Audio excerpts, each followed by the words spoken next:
You're listening to the Pace Radio Network here at paceradio.net. The opinions of the individuals during this broadcast are their own and may not be the opinions of their group or other organizations they may be involved with. All medical advice during our broadcast is not a medical opinion and should be checked with your medical physician. Oh yeah, baby, that's lovely.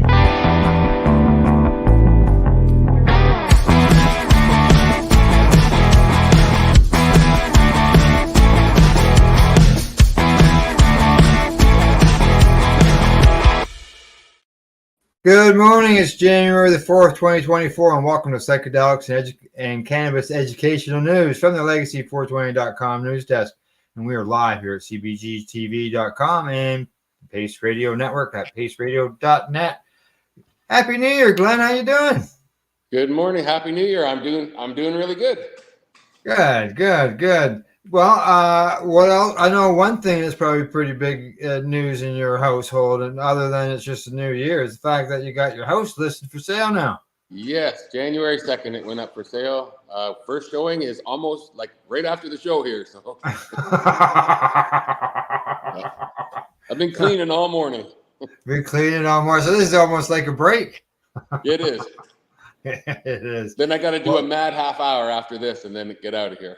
Right. Okay, well, we better not get long in the tooth. And I can tell you this, and something that's new, and that's sunshine. We've got sunshine here. We haven't had that. It feels like a month. It looks a lot sunnier there than it is here. Yeah. It's been missing. We had a white Christmas, and it was only white because of the fog. Oh, great. Yeah, there wasn't any snow. We didn't have any snow here. It was like +5 on Christmas Day, but I'll tell you, it was still white because of the fog. It was the whole time. It was brutal.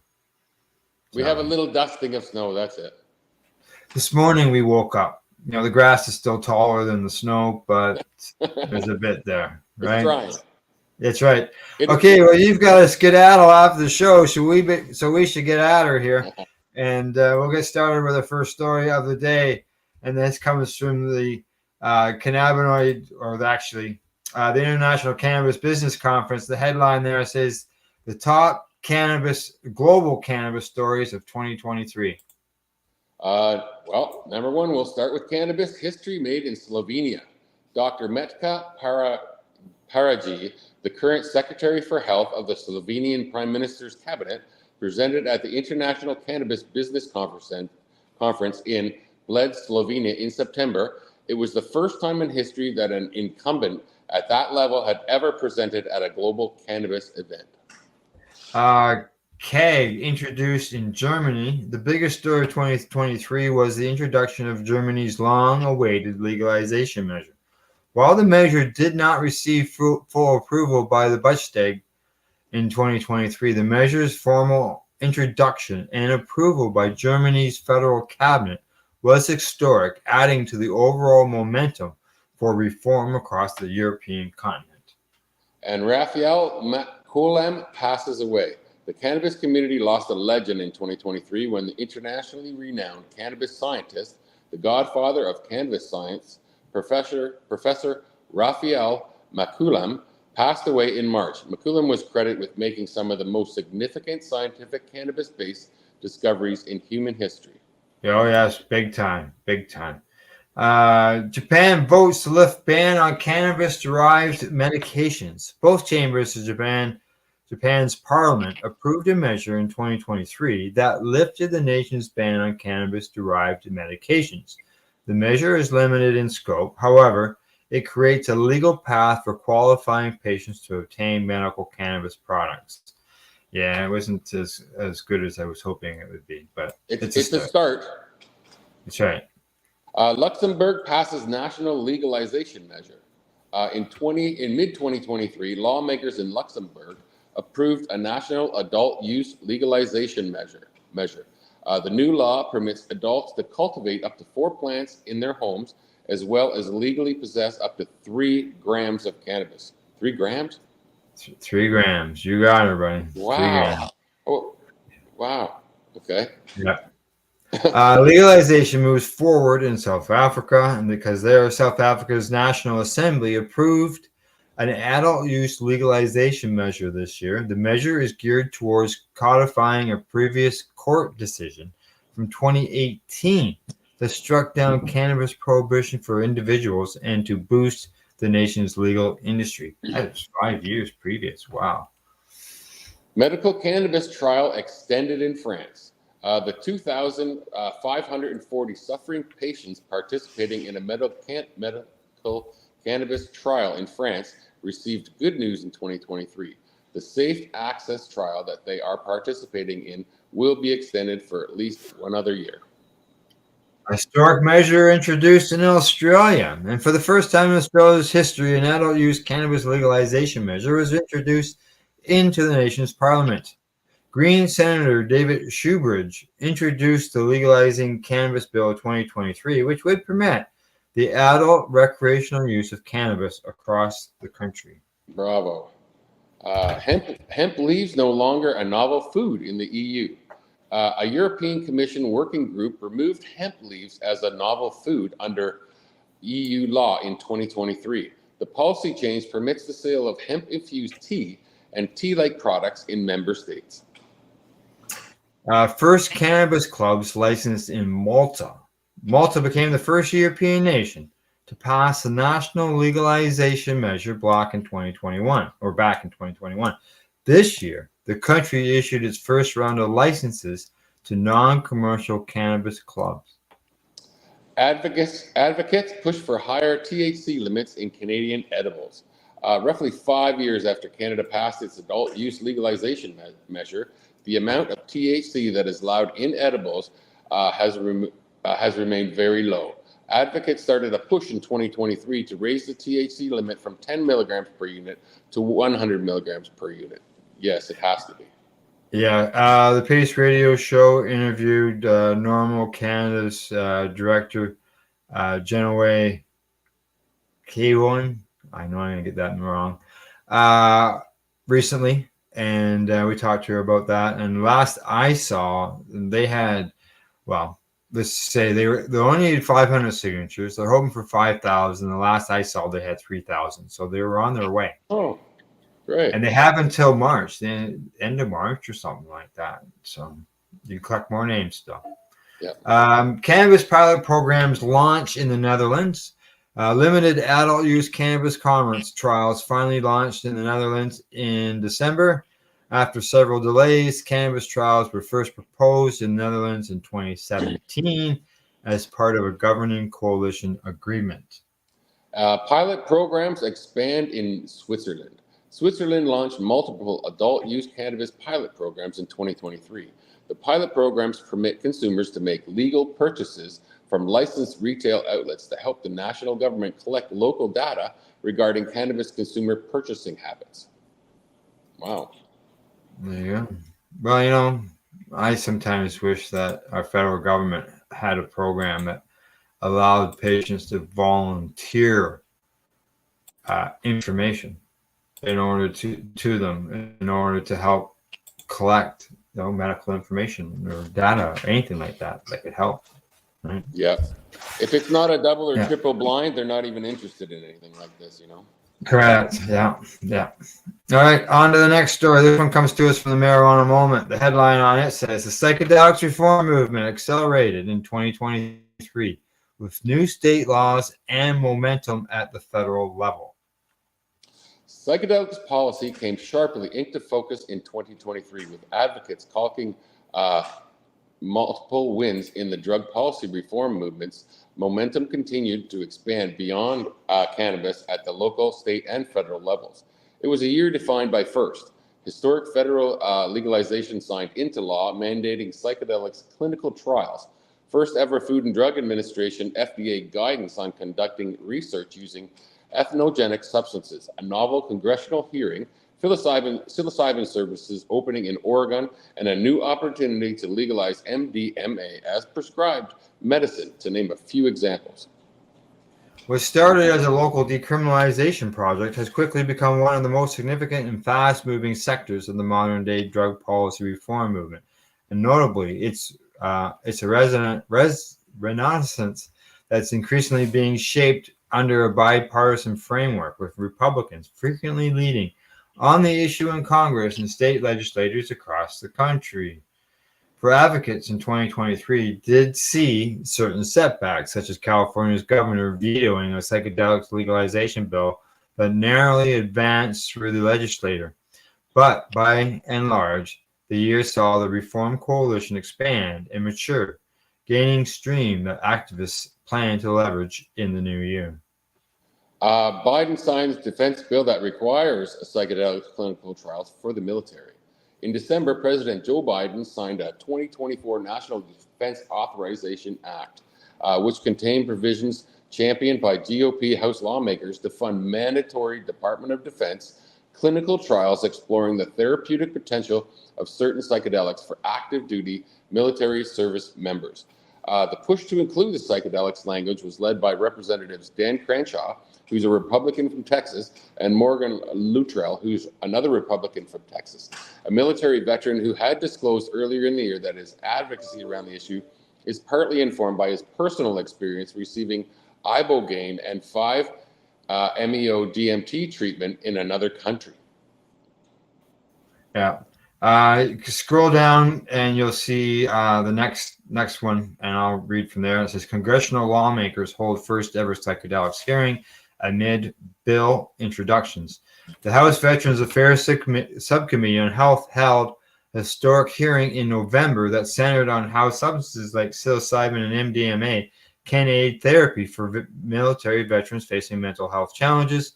Titled Emerging Therapies Breakthroughs in the Battle Against Suicide, the hearing featured a series of witnesses from the advocacy and scientific community, as well as 3 VA officials who spoke to the department's ongoing work on psychedelics research and expectations for possible future clinical applications for veterans.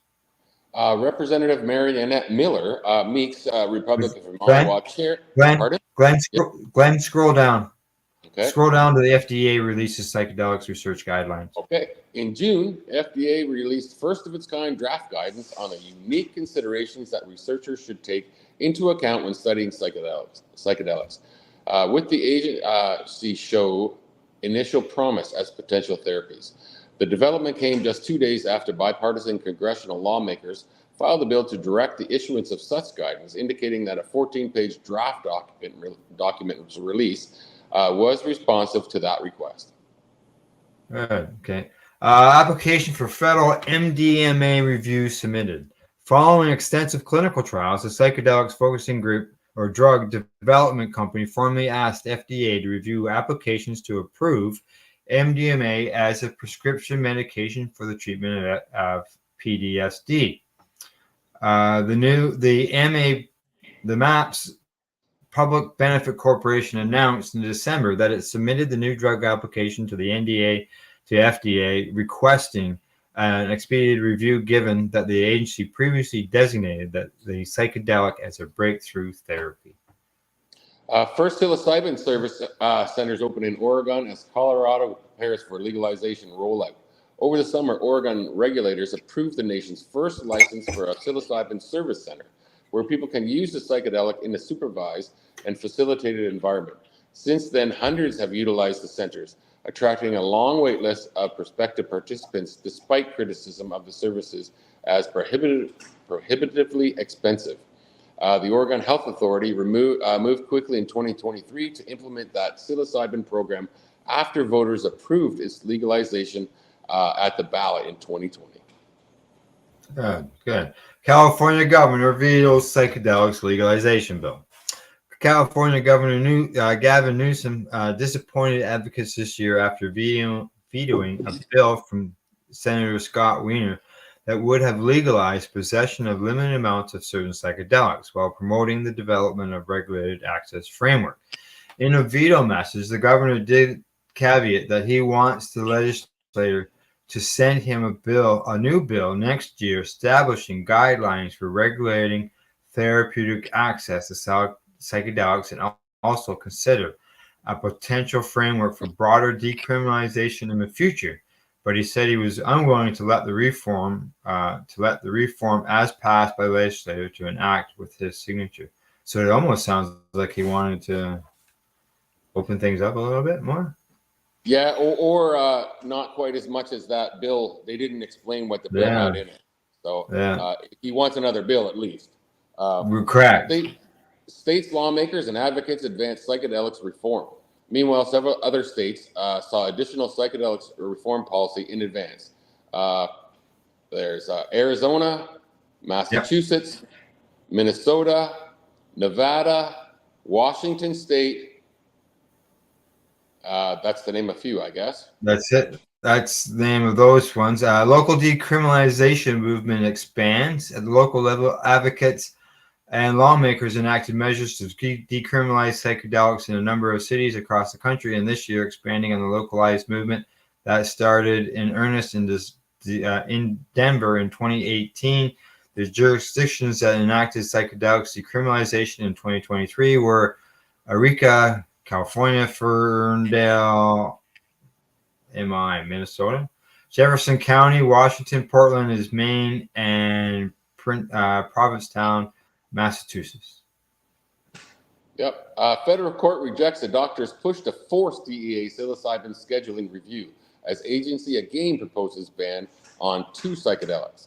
In December, a federal appellate panel denied a motion by lawyers for a Washington state doctor trying to reschedule psilocybin under the Federal Controlled Substances Act.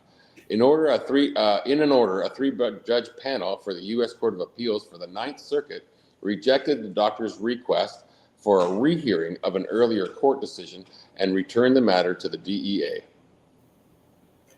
Studies highlight therapeutic potential of psychedelics as federal officials promote research. The year saw another wave of research published indicating that psychedelics hold significant therapeutic potential, particularly as it concerns mental health conditions such as depression and PTSD. For example, the results of a clinical trial published by the American Medical Association in December suggests efficacy and safety of psilocybin-assisted psychotherapy for treatment of bipolar II disorder, a mental health condition often associated with debilitating and difficult treat depression. More psychedelics reform expected to come in 2024. With support for psychedelics reform growing meaningfully in 2023 and a wider bipartisan coalition committed to expanding on their progress, advocates are well positioned to expand on their gains in the new year. Much attention will focus on federal psychedelics policies, such as the FDA's consideration of MDMA as a prescription drug, but advocates have also made clear that they will not be letting up on local and state reform efforts, with California and Massachusetts being of particular interest to that end. Here we go. Bunch of different stories that they covered in there. That was a long story. Yeah. All right. I'm gonna get you started on this one, and then I'm gonna go let the dog in before she puts a hole in the door. All right. So up next, for the marijuana moment, DEA tells Congress it has final authority on marijuana, regardless of health. Agency Schedule 3 recommendation. The Drug Enforcement Administration is telling lawmakers that it reserves the final authority to make any scheduling decision on cannabis following an ongoing review, regardless of what the U.S. Department of Health and Human Services recommends.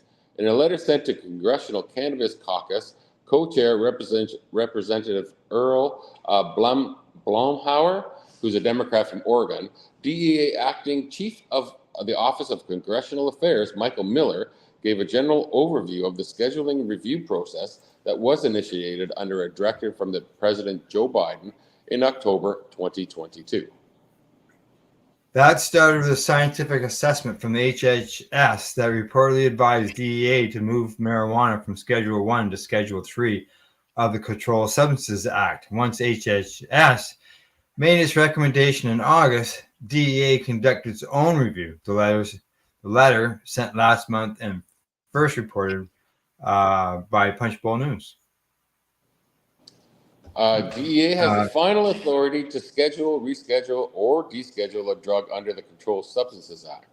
After considering the relevant statutory or regulatory criteria, the HHS's scientific and medical evaluation, it says DEA is now conducting its review.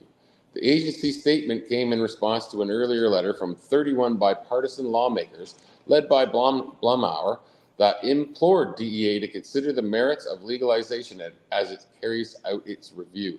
That initial letter also criticized the limitations of simply placing cannabis in Schedule 3 as opposed to fully removing the plant from CSA control.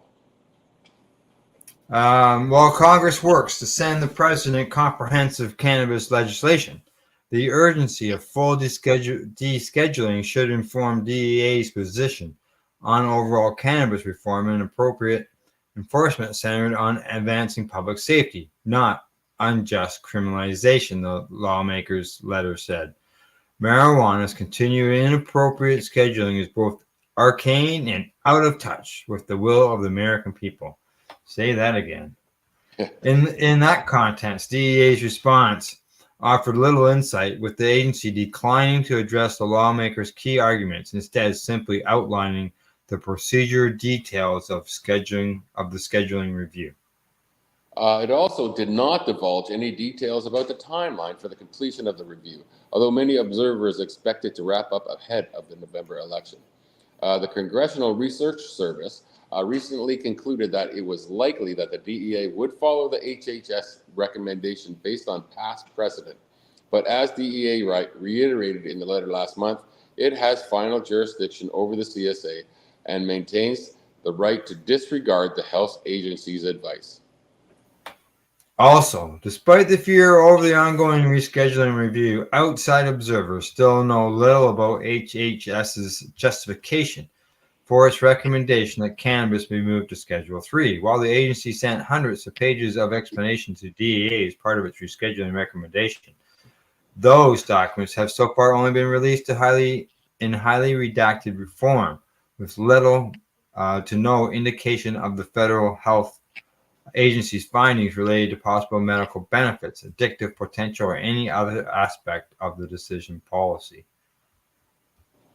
Wow. The DEA has received a number of messages from different sides of the cannabis policy debate in recent months, including a recent letter from 29 former U.S. attorneys who urged the Biden administration to leave cannabis in Schedule 1. Last month, the governors of 6 U.S. states, Colorado, Illinois, New York, New Jersey, Maryland, and Louisiana, sent a letter to Biden calling on the administration to reschedule marijuana by the end of last year. Meanwhile, 6 former DEA heads and 5 former White House drug czars sent a letter to the Attorney General and current DEA administration voicing opposition to the top federal health agency recommendation to reschedule cannabis.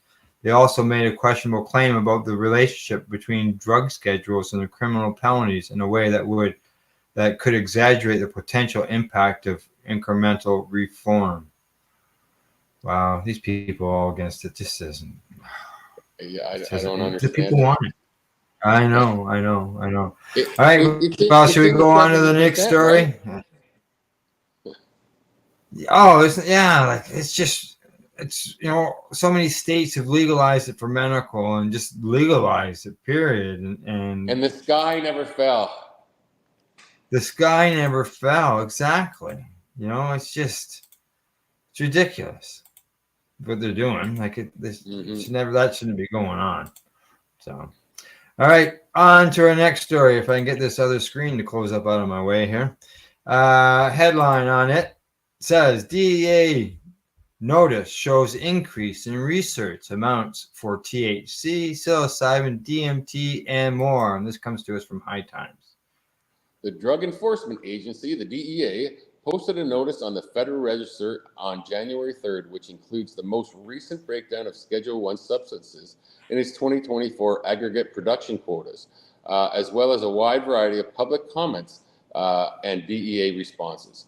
According to a Federal Register article published in November 2023, Delta 9 THC, referred to as D9 THC on the list, included a proposed amount of 900,610 grams for 2024. Now the 2024 APQ includes a Delta 9 THC of 1,523,040 grams. In comparison to last year, the established quota for Delta 9 THC in 2023 was listed at 384,460 grams, while the revised quota amount was increased to 628,460 grams. It sounds like a lot, but I'm not sure it is. Well, there is a, at least there's the look at that as a almost 600,000 gram increase, and that in itself is, I look at it as being huge. The fact that they've increased the amount that they want. Yeah. So hopefully they're doing something with it. But as in the last story, who knows what the DEA is going to do, and it's just crazy. Now, according to the same November 23, 2023 Federal Register article, the proposed amount of all other tetrahydrocannabinol was listed at 790,000 grams. Now the 2024 APQ lists the THC quota at 1.1 million grams. And in October 23 APQ adjustments report, the DEA listed journal THC at 15,000 for 2023 established quotas and 350,000 for proposed revised 2023 quotas. The DEA also included a request for 20,000 grams of psilocybin. Wow. Yeah, which was established in October at 8,000 grams, but increased to 15,000. DMT was listed at 3,000 grams in October and in November, but was updated to reflect an increase to 11,000 grams in the most recent January 2024 report. So they're saying they're going to start out with so much, but they've almost doubled or tripled the amount that they wanted. Yeah, yes. Some of them are the crazy numbers by the sound of it. Yeah. But I don't know how many people are going to take advantage of this. So maybe it is a low number for all I know. Yeah, you have to convert it over into, because it always looks high when it's in grams, but if you turn it around into ounces or pounds or something, it could always look smaller, right? Yeah. Like when they do raids for cannabis places, quite often they will use the word grams because it looks like a bigger number. Of course it does. Production goal for other substances such as cannabis, 6,675,000 grams. Cannabis extract, 1 million grams. Psilocybin, 24,000 grams. Ibogaine, 150 grams. MDMA, 12,000 grams. And mescaline, 12,000 grams. Saw no changes between November 2023 and now. Over time, the DEA has gradually increased the quota for many of these substances due to increased interest. In November report, the DEA explained its expectation for this trend. There has been a significant increase in the use of Schedule I hallucinogenic controlled substances for research and clinical trial purposes, the DEA wrote. The DEA has received and subsequently approved new registration applications for Schedule I researchers and new applications for registration from manufacturers to grow, synthesize, extract, and prepare dosage forms containing specific Schedule I hallucinogenic substances for research and clinical trial purposes. The public comment portion of the report was compiled of 4,699 public comments from DEA registrants, people with chronic pain, patients with attention to ADHD, pain advocacy associations, U.S. provincial associations, U.S. nurses, the Royal Australian and New Zealand College of Psychiatrists, the Australian ADHD Professionals Association, the ADHD Foundation Australia, and others. Those comments varied in topic from opioid drug shortages, stimulant drug use in both the U.S. and Australia, and more. In one of the comments, 3 manufacturers requested that the proposed APQ for DMT and psilocybin be established at significant levels for manufacturers to meet medical and scientific needs. Additionally, the DEA also received quota applications for 4-ANPP, and other tetrahydrocannabinols, as well as DMT, fentanyl, and pentobarbital. I've never even heard of that.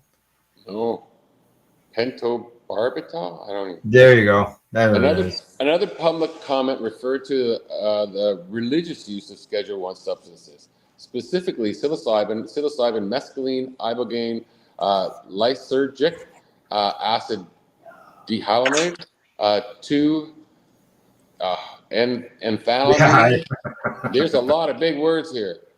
In one case, the Native American Church requested that the APQ for mescaline, which is peyote, be increased for their use and allow its planting in the wild due to shortages. The commentator claimed that DEA has disregarded their legal religious use of psychedelics as a factor when setting the production quotas for these substances, and requested a hearing if the agency does not grant their request.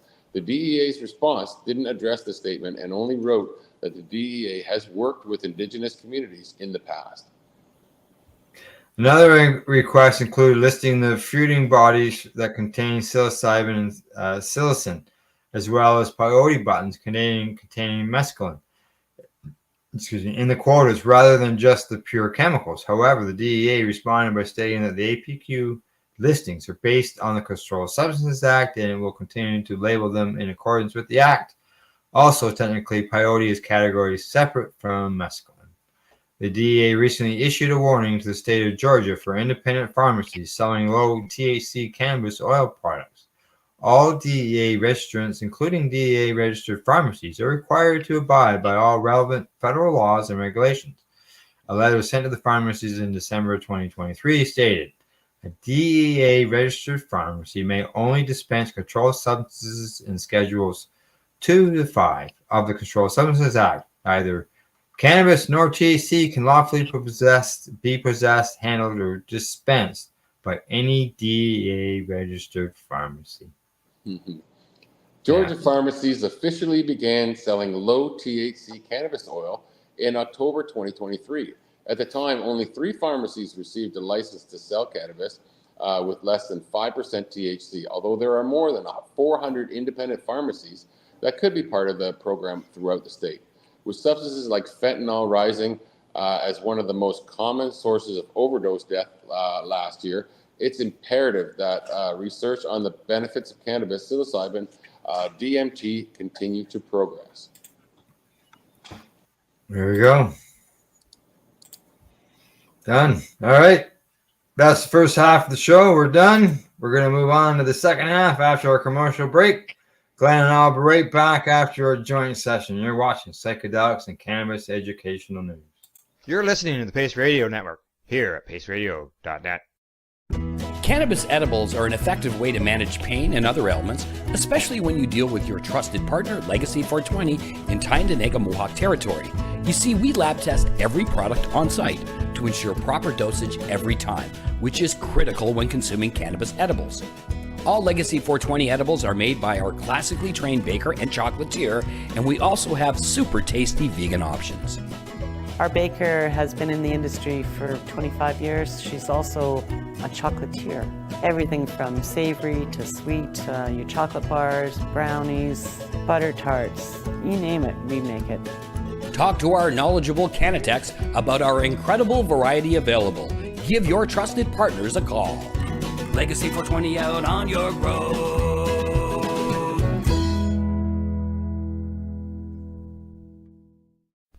In February of 2022, the Victoria Cannabis Buyers Club and Ted Smith were fined $6.5 million. This for helping 8,500 patients with access to medical cannabis.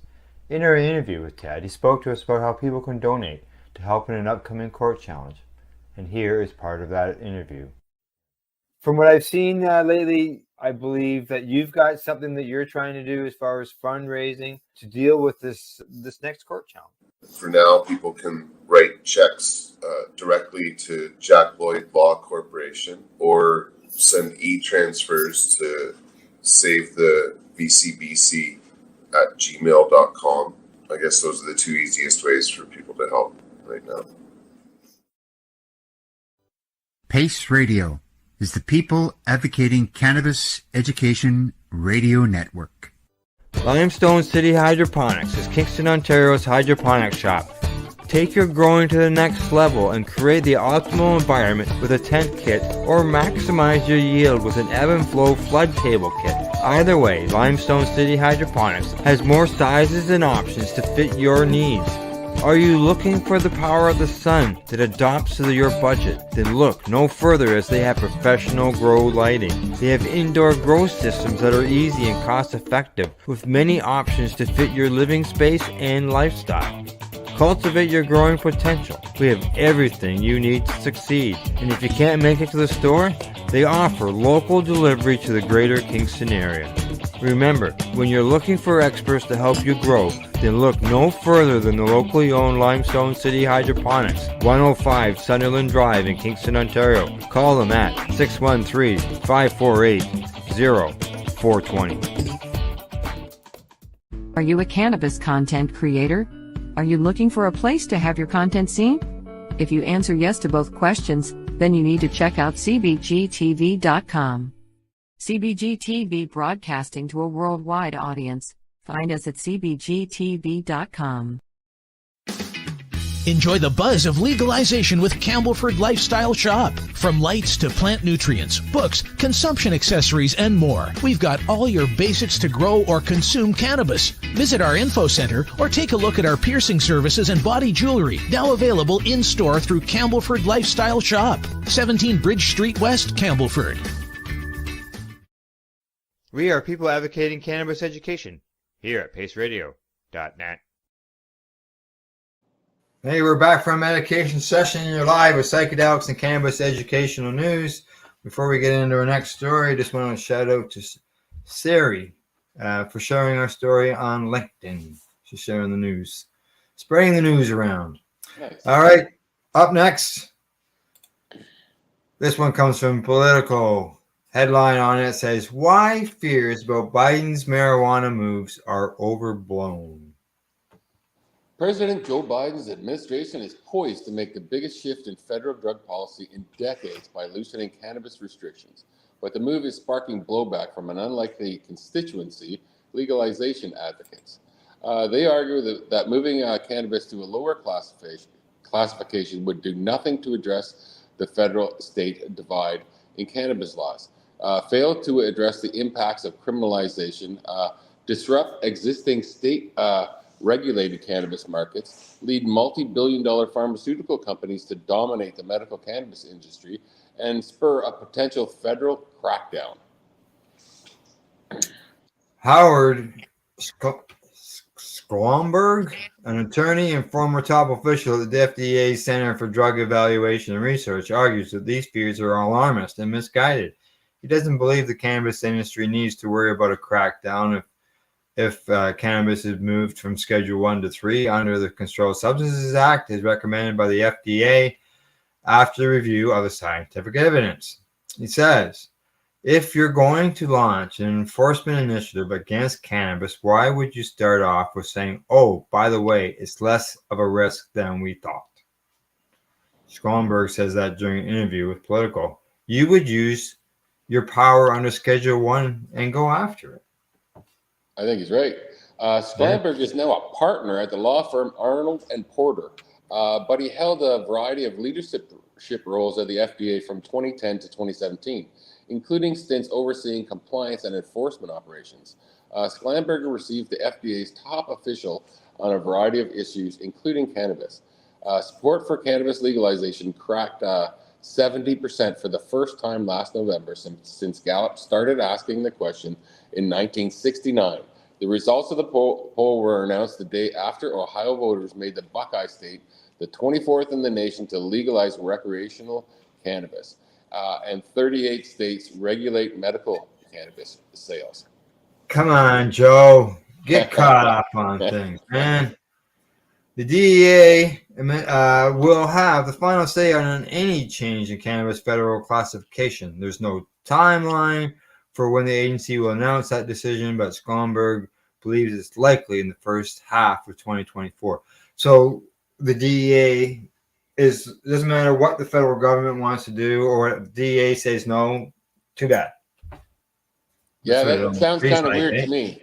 Yeah, exactly. Agencies want to get their work done in an election year by this summer, Schomburg says. The DEA could accomplish it by then. And before we get into the details, could you just give an overview of what the rescheduling process looks like? The first part has already happened, which is that FDA does a scientific and medical evaluation. They then make a recommendation to the Department of Health and Human Services. Assuming that HHS agrees with it, HHS then forwards the recommendation to the DEA, which is the decision maker for scheduling. The media reports that they've recommended rescheduling cannabis to Schedule 3. DEA has to embark on a formal administrative process which will allow for public comment and public hearing. DEA, by statute, has to defer to HHS and FDA on scientific and medical issues. So DEA is considering the broader policy and statutory framework, then finalizes its decision. It says they have to defer to them. Yeah. The next question was, when you say the DEA has to refer to HSS, does it mean that they have to accept the recommendation, or could they go a different way?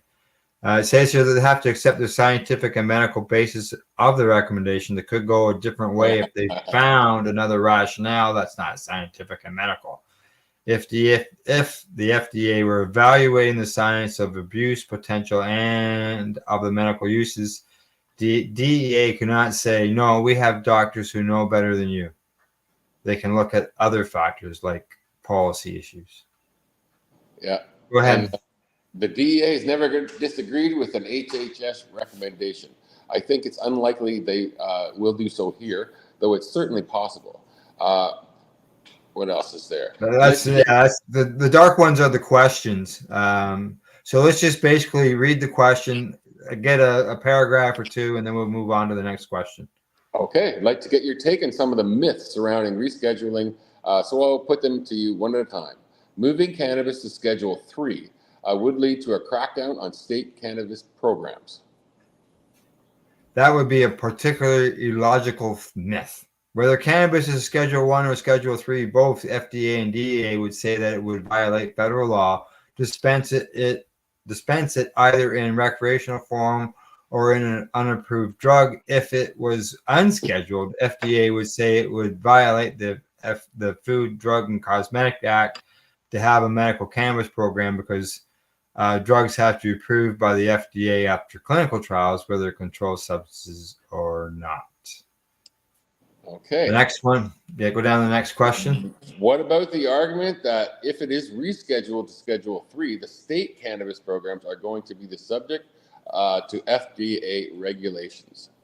They are subject to FDA regulations now. The thing is, FDA chooses not to enforce them. Why would FDA all of a sudden want to enforce those when it hasn't in the past under Schedule 1?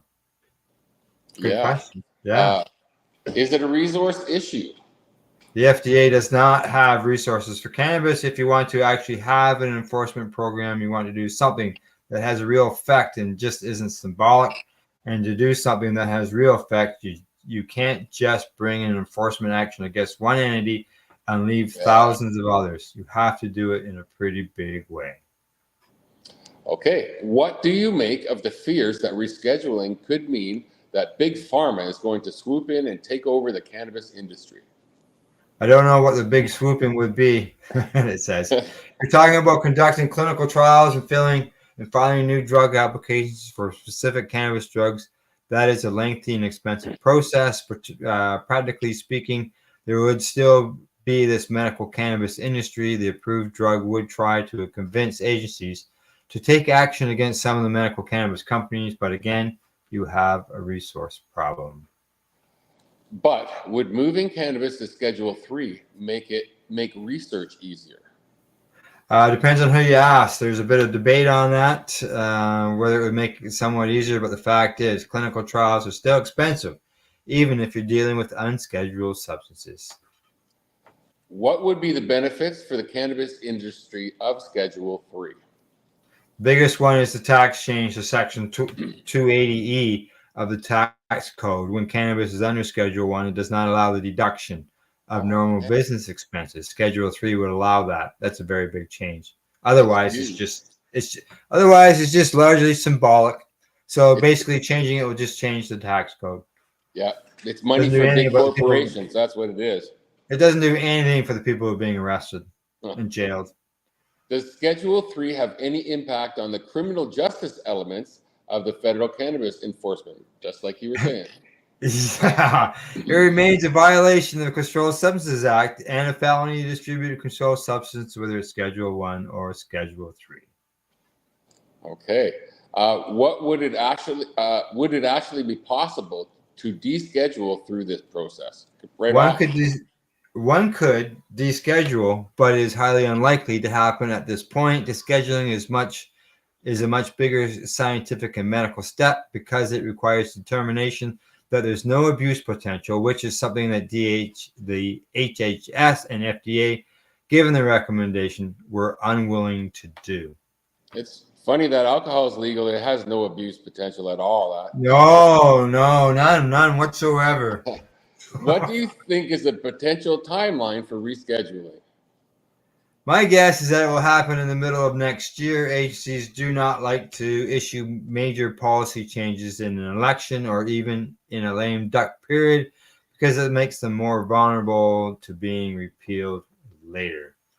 So there you go. Some questions and some answers on what's changing the schedule, going from Schedule 1 to Schedule 3 will do. I wish it would just go right off, period, remove it, but baby steps. Yeah. Okay, all right. On to the next one. This story comes to us from MJ Biz Daily, and headline on it says, rescheduling cannabis and the next states to legalize. 7 predictions for 2024. With the cannabis industry eagerly awaiting the U.S. Drug Enforcement Administration's latest move on the rescheduling process, the new year promises the biggest developments in the U.S. cannabis policy in 50 years. If the rescheduling odyssey launched by the Biden administration in October 2022 stays on track, as expected, cannabis will be moved to Schedule 3 of the Controlled Substances Act sometime in 2024. Though it won't happen overnight, rescheduling would deliver tax reform as Section 280E of the Federal Tax Code no longer apply, and the IRS provision has hit state legal cannabis retailers particularly hard and contributed to money woes elsewhere in the supply chain. So let's get to their predictions. Okay. Number one. The Drug Enforcement Administration will propose rescheduling cannabis. Number 2, tax relief will come eventually, as we've covered 1 and 2 in the beginning and the last story. Rescheduling might be the only progress at the federal level in 2024. Yeah, I wouldn't doubt it. Like, I meant to see that they mentioned the Safe Banking Act and the Safer Banking Act because the Safe Banking Act didn't get passed. We're going to be talking about that all year round. So it's just not going to happen tomorrow. No. The next states to legalize cannabis will be Florida and Pennsylvania. Oklahoma voters' rejection of cannabis legalization in March suggested that MJ reform has run out of steam, but the idea that a red wall is blocking cannabis in conservative states took a big hit in November when Ohio voters legalized adult use, and they see that this would seem to affect to Florida as well to be the next state to legalize recreational cannabis. I could see that. Yeah. Next one. Cannabis reform will be a 2024 presidential campaign issue for somebody. Let's hope so. It's not hard to find a political watchers, including retiring U.S. Rep. Earl Blumauer, who believes marijuana legalization played a role in the election of Biden as president. States will make moves against the illicit market. New York Governor Kathy Hochul struck a triumphant tone in December when she announced at the opening of the state's 37th legal adult use cannabis store, but it's an open question what she'll do which calls the nation's leading adult use cannabis industry, can weather what appears to be the biggest and boldest illicit market yet seen in the legalization era. States will either deliver on ambitious social equity promises or reimagine a fair industry. New York went further than most when it was promised that small businesses, including operations run by individuals caught up with the war on drugs, would be the first in line to sell cannabis legally. However, those initial plans triggered constitutional challenges, and states are now reevaluating how to guarantee disadvantaged groups in a role in the legal industry. Yep. So there you go. 7 predictions. Interesting. Yeah. See what happens with that. I'm sure that they'll have an update on those things throughout the year. We'll see if they come true. That's right. That's right. Okay, up next. This one comes to us from Sue Today. Headline says, Psychedelic Treatment Office for Mental Health has a 90% client success rate. Wow. 1 year after opening a Canadian Centre for Psychedelic Healing Office in Sault Ste. Marie, to treat those suffering from severe mental health issues, staff are encouraged with the results they've seen in their clients. The center works with people who have suffered long periods of anxiety and depression that stop them from living their lives to the fullest. Now, according to Ashley Irwin, she says, it's been the most fulfilling work I've done in 16 years of being a registered social worker. We've had folks who have considered medical assisted dying, and we've had folks who are extremely suicidal who have made attempts to take their own life. The local Canadian Centre for Psychedelic Healing Office, located in Suite 303 and 390 Bay Street, is the sole provider of ketamine-assisted psychotherapy in the region. And we have almost 50 clients through the clinic. We've had an 88% success rate reported by clients. In traditional psychotherapy, you don't see those results in such a short-term model. It's been lovely to see the large range of folks we've been able to support. Suicidality has been dissipated, and people have shown a new sense of fulfillment and compassion towards themselves. We've had an individual with OCD, and the ritualistic OCD urges have completely gone away after just one session, Irwin said. It's the most exciting work. It's groundbreaking, and it's incredible that ketamine is here in Sault Ste. Marie, said Julie Myers, a registered social worker for the past 15 years. Clinics can refer themselves for CAP treatment if they feel their mental health issues have not, or clients, I should say, have not eased after 2 attempts at treatment with antidepressants and or traditional counseling. Irwin says, a lot of the times we're working with folks who've been on several antidepressants that haven't really supported them to feel fulfilled, alive, and participating in life. And they're reporting that ketamine is helping them come back to themselves. So that's been really neat to see the difference. KAP involves the use of ketamine, a psychiatric anesthetic, to ease and trench negative attitudes within the mind. We use ketamine in low doses, and if it induces a psychedelic state, it can really assist in diminishing symptoms of treatment-resistant mental health issues, Irwin said. Yeah, see that ketamine is used as an anesthetic. A lot of people don't know that. Yeah, I didn't know surgery, stuff like that. Yeah. And here it is defining other uses for it. Ketamine acts as a catalyst in treatment. It really reserves the therapeutic process and acts as a catalyst to much more rapid change and shifts in perspective, Myers says. Basically allows clients to promote forgiveness towards self and others, to end something negative that might be causing intrusive in their life through symptoms of flashbacks and nightmares. A client may feel like there's been a weight lifted from them. They feel much more connected to themselves, their mind and body, and more connected to a sense of community, participating in events, and daily living. The process begins with a phone call to a nurse administrator at the Bay Street office.